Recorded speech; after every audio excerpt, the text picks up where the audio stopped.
আসসালামু আলাইকুম। প্রিয় দর্শক, অন্য মঞ্চের আলোচনায় আপনাদের সকলকে আমন্ত্রণ জানাচ্ছি। আজ আমাদের সঙ্গে আমন্ত্রিত অতিথি হিসেবে আছেন আমি শিবম। ডিপ স্টেট বা আমেরিকার পক্ষ থেকে সকাল থেকেই কান্নাকাটি শুরু হয়ে গেছে।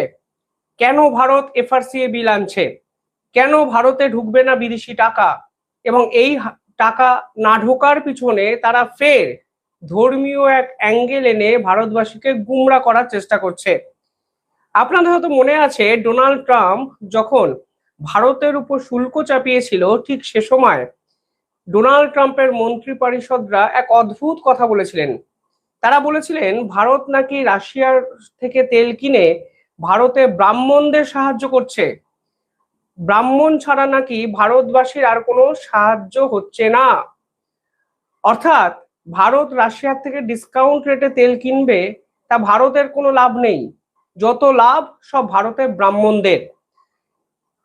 রাশিয়ার থেকে তেল কেনার পিছনে আসলে ব্রাহ্মণদের সুযোগ সুবিধা করে দিতে চাইছেন নরেন্দ্র মোদী। এই এক অদ্ভুত যুক্তি ডোনাল্ড ট্রাম্পের আমেরিকা করেছিল মাস 6 আগে। আর আজকে তারা এফআরসিএ বিল নিয়ে এক অদ্ভুত যুক্তি ফের আন্তর্জাতিক স্তরের সামনে পেশ করলো, এবং তারা সরাসরি ভারতকে হুঁশিয়ারি দিয়ে বলল, যদি এফসিআরএ বিল যদি ভারতে কার্যকরী হয়, তাহলে আমেরিকার সঙ্গে সম্পর্ক খারাপ হবে।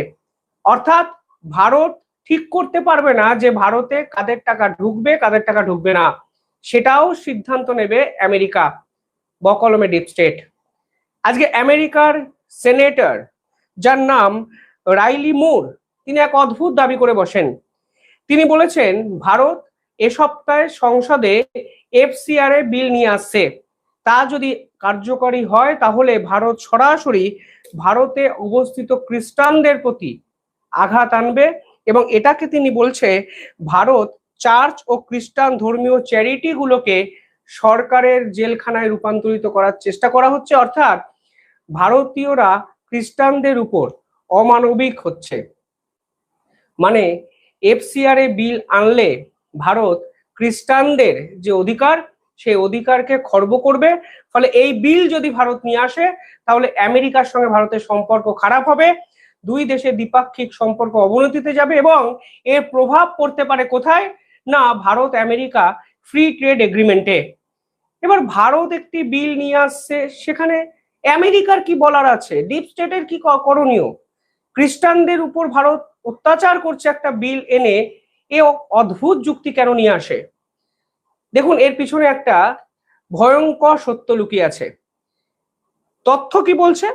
তথ্য বলছে 2019 সাল থেকে 2022 সাল, এই 3টে বছর, মোটে এই 3টে বছরে ভারতে এসেছে প্রায় 55,741 কোটি টাকা। মাত্র 3 বছরে ভারতে ঢুকেছে 55,741 কোটি টাকা। এবং এই টাকাটি কারা পেয়েছে? এই টাকাটি পেয়েছে 13,520টি এনজিও। এই 13,520টি এনজিও, যেটা ভারতের বুকে বিভিন্ন জায়গায় ছড়িয়ে আছে, তারা 56,000 কোটি টাকা কোথায় ব্যয় করেছে, সেটাই আজকের দিনে সব থেকে বড় প্রশ্ন। এই টাকা ভারতে দিচ্ছে, যারা এই টাকা ভারতে দিচ্ছে তারা কিসের জন্য দিচ্ছে, এবং এই টাকা তারাই বা কোথা থেকে পাচ্ছে? এই মানি ট্রেলটা ভারত সরকার জানতে চায়। কারণ কোনো ব্যক্তি কোনো কারণে কাউকে 100 টাকা যেখানে দেয় না, সেখানে 56,000 কোটি টাকা ভারতের সমাজ ব্যবস্থায় ঠিক কি কারণে ইনভেস্ট হয়েছে, তার জন্যই এফসিআরএ বিল। এবার আমেরিকা মনে করছে যে এই এনজিও গুলো তারা হিসেব দিতে বাধ্য নয়। ভারতের এনজিও, ভারতের রেজিস্টার্ড একটি অর্গানাইজেশন, ভারতের কোন খাতে এই বিদেশি টাকা বরাদ্দ করছে বা খরচ করছে, তা কি ভারত সরকার জানতে পারে না? এফসিআরএ বিলে এটাই পরিষ্কার লেখা আছে যে আপনি এই টাকা কোনো ধর্মীয় ভাবাবেগকে উদ্দেশ্য প্রণোদিত ভাবে অন্যদিকে চালনা করতে ব্যয় করতে পারেন না। অর্থাৎ এই পার্টিকুলার কিছু এনজিওর বিপক্ষে বারবার অভিযোগ উঠেছে যে 7 সিস্টার্স, অর্থাৎ ভারতের উত্তর পূর্ব দিকে হিন্দু ধর্মাবলম্বী বহু নাগরিককে টাকা দিয়ে তারা খ্রিস্টান নাগরিকে বদলে দেওয়ার চেষ্টা করেছে। এর ফলেই আজকে মণিপুর সমস্যা এত বড় জায়গায় চলে গেছে। এবার অনেকেই প্রশ্ন করতে পারেন যে খ্রিস্টান হলেই কেন হঠাৎ করে মণিপুর সমস্যার সঙ্গে কানেকশন খুঁজে দিচ্ছেন? কানেকশন আছে। একাধিক ডকুমেন্ট প্রমাণ করছে যে যাদেরকে এইভাবে ধর্মীয় মেরুকরণে এই টাকাগুলো খরচ করা হয়েছে সেই ব্যক্তিরাই ভারত সরকারের বিপক্ষে পরবর্তীকালে আন্দোলনে ঝাঁপিয়ে পড়েছে। অর্থাৎ এরা ধর্ম পরিবর্তনের নাম করে সরকার বিরোধী আন্দোলনকে ত্বরান্বিত করছে সেভেন সিস্টার্স বা উত্তর পূর্ব ভারতে। এবং এই সংখ্যাটা এক কি দুটো নয়, তথ্য বলছে 13,520টি এনজিও বিদেশ থেকে ফান্ড এনেছে, যেই ফান্ডের পরিমাণ 56,000 কোটি টাকা। একাধিক জায়গায় এই ধরনের ঘটনা আপনারা দেখতে পাবেন যেখানে টাকার বিনিময়ে হিন্দু ধর্মের মানুষদের খ্রিস্টান ধর্মে পরিণত করা হচ্ছে। মাথায় বন্দুক ঠেকিয়ে কি করা হচ্ছে? না, বন্দুক ঠেকিয়ে করা হচ্ছে না। কিন্তু ভারতবর্ষের মতো আর্থ সামাজিক ব্যবস্থায় যদি কোনো ব্যক্তি কাউকে কোনো টাকার প্রলোভন দেখায় তাহলে কাজটা অনেক বেশি সহজ হয়ে যায়। এক্ষেত্রে বহু নারীদের, স্পেশালি হাউস ওয়াইফ, যেখানে বলা হচ্ছে মহিলাদের টার্গেট করা হচ্ছে বিভিন্ন জায়গায়, যাদেরকে পরিষ্কার বলা হচ্ছে আপনি যদি ধর্ম পরিবর্তন করেন, হিন্দু থেকে খ্রিস্টান ধর্মে রূপান্তরিত করেন নিজেকে, তাহলে আপনাকে মাসিক এই টাকাটা দেওয়া হবে বা এককালীন এই টাকাটা দেওয়া হবে এবং যাবতীয় সুযোগ সুবিধা আপনাকে ভবিষ্যতে দেওয়া হবে।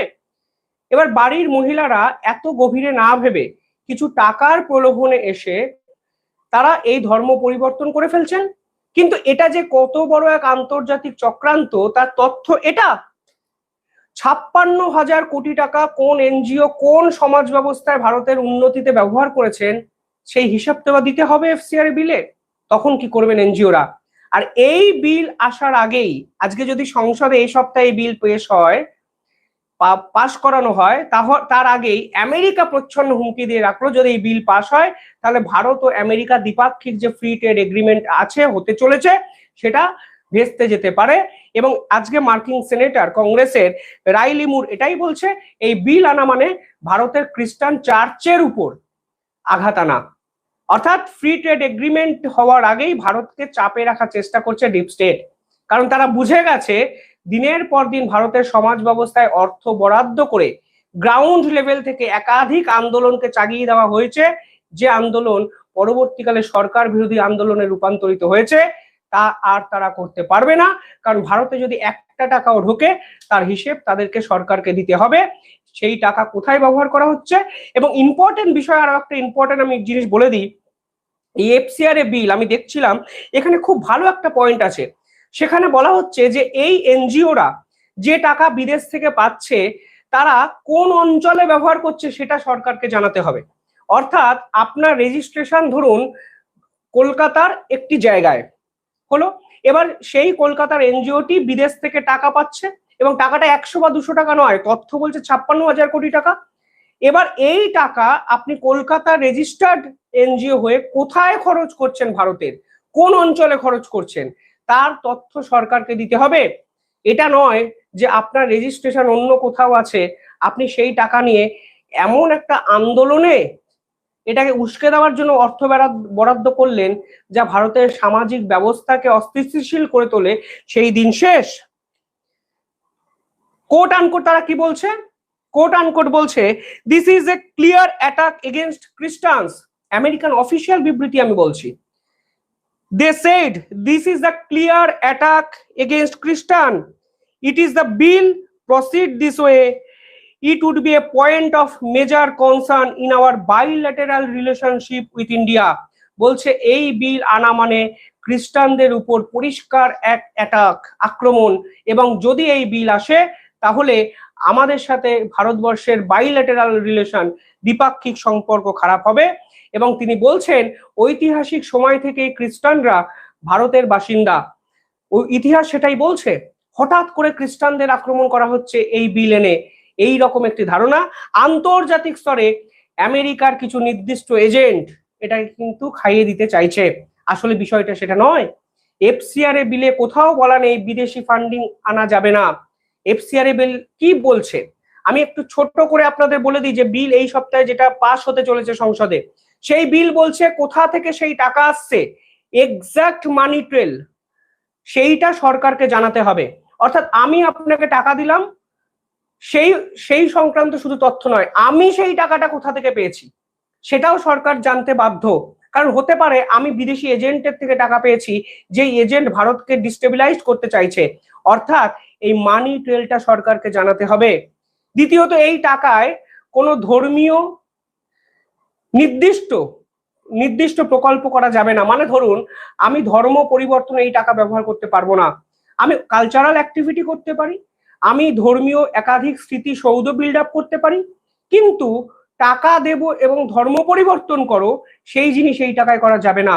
এবং আপনি কোন অঞ্চলে এই টাকাকে ব্যয় করছেন সেটাও সরকারকে জানাতে হবে। এবার এই পুরো বিল কিভাবে খ্রিস্টানদের এগেনস্টে হয়ে যাচ্ছে? আমেরিকা আন্তর্জাতিক স্তরকে ফের একবার গুমরা করার চেষ্টা করছে, ভুল বোঝানোর চেষ্টা করছে।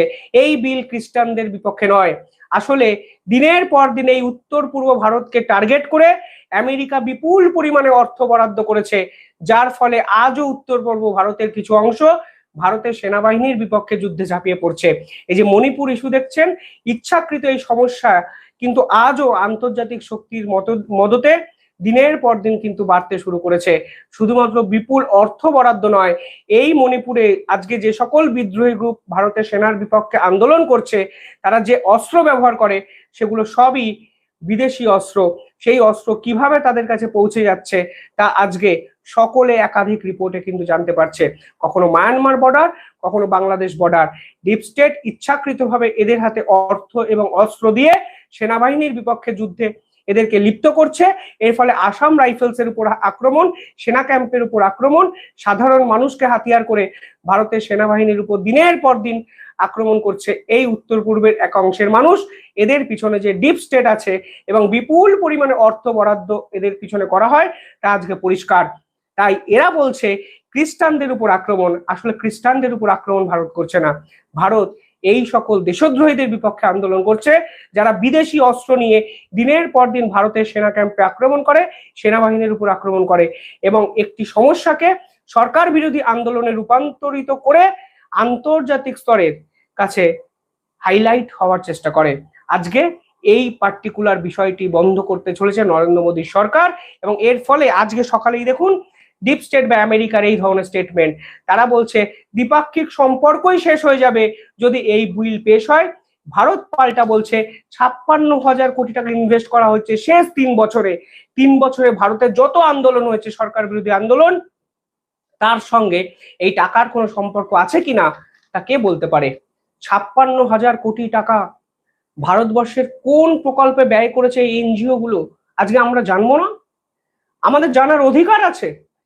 56,000 কোটি টাকা ভারতবর্ষের একটা অংশের বাজেট, যেই এনজিও গুলো বিদেশি টাকা পেয়েছে। শুধু তাই নয়, ডোনাল্ড ট্রাম্প ক্ষমতায় এসে একটি কমিটি করেছিলেন, ডজ নামের কমিটি। সেই কমিটির মাথায় কে বসেছিলেন? ইলন মাস্ক বসেছিলেন। সেই কমিটির কাজ ছিল জো বাইডেনের সরকার কোথায় অর্থ বরাদ্দ করে অপচয় করেছে তার হিসেব খুঁজে বার করা। সেই ডোনাল্ড ট্রাম্পের কমিটি হিসাব বার করেছিল যে ভারতে $21 মিলিয়ন ইনভেস্ট করা হয়েছে। কোথায় ইনভেস্ট করা হয়েছে? ভোটার টার্ন অ্যারাউন্ডে ইনভেস্ট করা হয়েছে। এই ভোটার টার্ন অ্যারাউন্ড বিষয়টি কি? ভারতের নির্বাচনে ভোটার টার্ন অ্যারাউন্ডের জন্য আমেরিকা $21 মিলিয়ন ইনভেস্ট করবে কেন? কোন কাজে লেগেছে $21 মিলিয়ন? সেই টাকা কোথায় খরচ হয়েছে? ভোটার টার্ন অ্যারাউন্ড, এটার দায়িত্ব কি আমেরিকার? ভোটার টার্ন অ্যারাউন্ড বিষয়টি কি খায় না মাথায় দেয় ভারত সরকার জানবে না আজকের দিন দাঁড়িয়ে? অর্থাৎ আপনার কাছে বিপুল পরিমাণে টাকা আছে বলে আপনি ভারতের সামাজিক ব্যবস্থায় এর প্রভাব বিস্তার করতে চাইছেন, তা তো হতে পারে না। আজকে এই বিল আসার আগেই আমেরিকা প্রচ্ছন্ন হুমকি বা হুঁশিয়ারি দিয়ে রাখলো, যদি এই বিল আসে তাহলে দ্বিপাক্ষিক সম্পর্ক নষ্ট হতে পারে। আসলে তাদের যে লং টার্ম জিওপলিটিক্যাল প্ল্যান, যেটা তারা বাংলাদেশে করেছে, যেটা তারা নেপালে করেছে, তা ভারতে হতে পারে না। এবং হতে পারে না বলেই আজকে এই ধরনের কথাবার্তা তাদের পক্ষ থেকে অফিসিয়ালি আসছে। ভারত সংসদে তাদের কোনো আইন আনবে কি আনবে না, কোনো বিল পাস করাবে কি করাবে না, সেটা তো ভারতের আভ্যন্তরীণ বিষয়। সেটা আমেরিকার কি আছে বলার? আজকে আমেরিকার সমাজ ব্যবস্থা নিয়ে ভারতের প্রধানমন্ত্রী কি কোনো বিবৃতি দেন? ভারতের বিদেশ মন্ত্রী কি কোনো বিবৃতি দেন? কেউ বিবৃতি দেন না, কারণ ইন্টারনাল ইস্যু। সেখানে ভারতের সংসদে এ সপ্তাহে এফসিআর এ বিল আনলে আমেরিকার কি ক্ষতি? কাদানি বা কাদা বা কান্নাকাটি বা চিরবিরানি শুরু যে হয়ে গেছে তার প্রকৃত উদাহরণ হলো এই ধরনের স্টেটমেন্ট। আর কিচ্ছু করার নেই এদের, আর কিচ্ছু করার নেই। তার পাল্টা হুঁশিয়ারি দিয়ে বোঝালো যে এফসিআর বিল আনলে সমাজ ব্যবস্থা ভারতের নষ্ট হবে, তা তো অনেক পরের কথা, তোমাদের সাথে আমাদের সম্পর্ক নষ্ট হয়ে যাবে। এ কেমন ধরনের হুঁশিয়ারি ভাই? আমার দেশের ভিতরে আমি কি আইন আনবো তা আমেরিকা ঠিক করতে পারে না। ভারত বিশ্বের অন্যতম বৃহত্তম গণতান্ত্রিক রাষ্ট্র, আমেরিকা এই ধরনের স্টেটমেন্ট দিয়ে আমেরিকার যে লেভেল, সেই লেভেলটাকেই যে নিচে নিয়ে যাচ্ছে তা কিন্তু পরিষ্কার। যদিও এফসিআর বিল নিয়ে খারাপ লাগার বিষয় হলো ভারতের একাধিক বিরোধী রাজনৈতিক দলই বিরোধিতা করছে। কিসের জন্য বিরোধিতা? আপনারা কি চান এই বিপুল পরিমাণে টাকা ভারতের সমাজ ব্যবস্থায় আসুক? কার লাভ হচ্ছে? 56,000 কোটি টাকা আপনারা জানেন কোথায় খরচ হয়েছে? আপনাদের কাছে সেই হিসেব আছে? 5600 কোটি নয়, 56,000 কোটি টাকা একটি রাজ্যের ফিনান্সিয়াল ইয়ারের একটা গুরুত্বপূর্ণ বাজেট হতে পারে, একটা অংশ হতে পারে। 56,000 কোটি টাকা আপনি কোথায় খরচ করেছেন তার হিসেব ভারত সরকার চাইবে না? আপনি জানতে চাইবেন না? ভারতবাসী হয়ে আপনার জানার অধিকার নেই যে এই টাকা কোথায় খরচ হয়েছে? আসলে এটা এক বৃহত্তম আন্তর্জাতিক চক্রান্ত, যেখানে কিছু ভারতীয় যে সামিল তা কিন্তু প্রতি মুহূর্তে পরিষ্কার হয়ে যাচ্ছে। যাই হোক, এফসিআর বিল আনা অত্যন্ত গুরুত্বপূর্ণ, কারণ এই বিলে এমন কিছু কথা লেখা আছে যা ওই লং টার্ম জিওপলিটিক্যাল গোল যারা অনেক দূর থেকে বসে তৈরি করে রাখছে তাদের জন্য জোর ধাক্কা হতে পারে। এখানেই ভারতবাসীর একজোট হওয়ার প্রয়োজন। মোদীর সরকার 100টা খারাপ কাজ করুক, সমালোচনা করুন, খারাপ কথা লিখুন, আপনাদের অধিকার আছে, কিন্তু ভারতবর্ষের কথা যখন ভাবছি সকলে একজোট হয়ে ভাববো। বিরোধী শাসক সকলে একজোট হয়ে এই বিল আনা প্রয়োজন, কারণ ভারতের সমাজ ব্যবস্থাকে ডিস্টেবিলাইজ করার চেষ্টা করছে বিদেশি কিছু শক্তি শুধুমাত্র অর্থ খরচ করে। মনে রাখবেন, ডোনাল্ড ট্রাম্প স্বয়ং একথা স্বীকার করেছেন। আমাদের কিন্তু এবার একজোট হয়ে রুখে দাঁড়ানোর সময়। দিনের পর দিন পশ্চিমা বিশ্ব এভাবে আমাদের কন্ট্রোল করতে পারে না, তা করা যায়ও না, এটা কিন্তু মাথায় রাখবেন। যাই হোক, আপনারা কমেন্টে জানাবেন কিভাবে দেখছেন, কমেন্টে লিখুন আপনাদের নিজস্ব মত। সরকারের কি করা উচিত? এই বিল পাশ করা উচিত কি উচিত নয়, নাকি আমেরিকার এই ধরনের প্রত্যক্ষ হুঁশিয়ারির পর সরকার পিছিয়ে যাবে? আমার মনে হয় সরকার পিছিয়ে যাবে না, এফসিআর বিল পাস হবে, এফসিআর বিল পাস হবে এবং হবে। টাকা খরচ করে, ধর্ম পরিবর্তন করে, সরকার বিরোধী আন্দোলনকে জোরদার করে আরো একটা বাংলাদেশ বা নেপাল এই ভারতবর্ষের বুকে হবে না। প্রয়োজনে এই পশ্চিমা বিশ্বের বিপক্ষে সমস্ত মানুষ একজোট হবে, তা কিন্তু আজকের দিনে দাঁড়িয়ে একমাত্র প্রয়োজন। যাই হোক, কিভাবে দেখছেন জানাবেন। চ্যানেলটি ভালো লাগলে একটু সাবস্ক্রাইব করে দেবেন। ধন্যবাদ।